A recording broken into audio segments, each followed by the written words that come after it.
Видеороликтин темасы балдардын жашоосундагы компьютердик оюндар. Чолпонбай Төлөбердиев атындагы номер 2 жалпы билим берүү инновациялык мектебинин 11-Б классынын окуучусу Кадырбеков Максат. Компьютердик оюндар заманбап балдардын жашоосунда маанилүү орунду ээлеген көңүл ачуунун эң эле белгилүү түрү.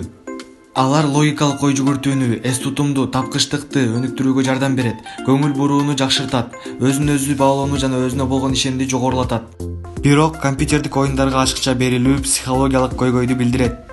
Бала компьютердик оюндарды ойноп жатып чыныгы жашоодон алыстайт, виртуалдуу дүйнөгө чөмүлөт. Маанайдын дайыма куруч термелүүдө болушу организмде эндорфиндерди, канаттануу гормондорун иштеп чыгат. Ал өспүрүмдү белгилүү бир психологиялык абалга алып келет. Ал өзүн көзөмөлдөй калат жана көчөдө ойноо, китеп окуганга караганда оюн менен көп убактысын өткөрөт. Анын окууга, достору менен пикир алышууга болгон кызыгуусу жоголот. Ал кандайдыр бир жаңы нерселерге кызыкпай калат. Компьютерде көпкө чейин отуруу баланын ден соолугуна терс таасирин тийгизиши мүмкүн. Көрүүсү жана угуусу начарлайт, омурткасы кыйшаят, өтө чарчайт, уйкусу бузулат, баш оорулар келип чыгат. Балада ашыкча дүүлүгүү, кыжырлануу пайда болот. Эгерде баланын компьютердик оюндарды ойноо убактысын көзөмөлдөсө, анда кызыгуу акырындап көз карандылыкка чейин жетиши мүмкүн. Көпчүлүк учурда балдар убактысын компьютерлерде, планшеттерде, үй бүлөдөгү көңүл буруунун жана пикир алышуунун жетишсиздиги, курбалдаштары менен өз ара мамилелерде жөнгө сала албагандыктардан өткөрүшөт. Компьютердик оюндарга көбүнчө уялчаак, тартынчаак, өзүнө ишенбеген балдар берилишет. Алар виртуалдуу оюнда өздөрүн күчтүү, эр жүрөк, баатыр сезе алышат.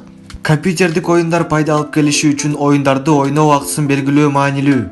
Башталгыч класстардын окуучулары компьютерде күнүнө 15-20 мүнөттөн көп эмес убакыт. Орто мектеп курагындагылар 30-дан 60 мүнөткө чейин. Ал эми жогорку класстын окуучулары 60-тан 90 мүнөткө чейин отурса болорун аныкташты. Эгерде сиз балаңыздын онлайн оюндарда өтө көп убакыт өткөрүп жана аны оюндан жана виртуалдуу досторунан алаксыта турган баардык нерселерди байкалбай жаткандыгынан шектенип жатсаңыз, анда кооптонушуңуз керек. Бала эмне менен ойноп жатканына кызыга баштаңыз. Ал сизге түшүнүксүз болсо дагы анын кызыгууларын колдобой турганыңызды көрсөтпөңүз. Эгерде өз ара туура мамилени жөнгө сала алсаңыз, бала сизге ачылып, аны бул оюн эмнеси менен кызыктырып жатканын айтып бере алат. Ойногонуна тыюу салбай, анын ордуна башка нерселерди сунуштаңыз. Психологдордун пикиринде оюндар пайдалуу, өнүктүрүүчү, интеллектуалдык болушу мүмкүн. Эгер бала компьютердик оюндарга кызыгып калса, ага программалоону үйрөнүүнү сунуштаңыз. Компьютердеги оюндар аны өтө көп убактысын албашына, ал окууга, спортко толуктоо, хобби болушуна көз салыңыз. Балаңыз менен көбүрөөк убакыт өткөрүп, аны жандуу пикир алышууга үйрөтүңүз. Столдун үстүндө ойнолчу оюндарды сунуштаңыз, аны спорт секцияларына жаздырыңыз. Таза абада чогуу серүүндөгүлө, жаратылышка эс алууга чыккыла. Балаңыз эмне менен жашап жатканын сураңыз, анын досу болуңуз. Сиздин балаңыздын жашоосу ал өзү чыныгы жашоодон кетүүгө умтулууну сезбей тургандай кызыктуу болушу керек. Эгерде баланы компьютердик оюндардан алаксытуу сизге кыйын болсо, психологко кеңеш алуу үчүн кайрылыңыз.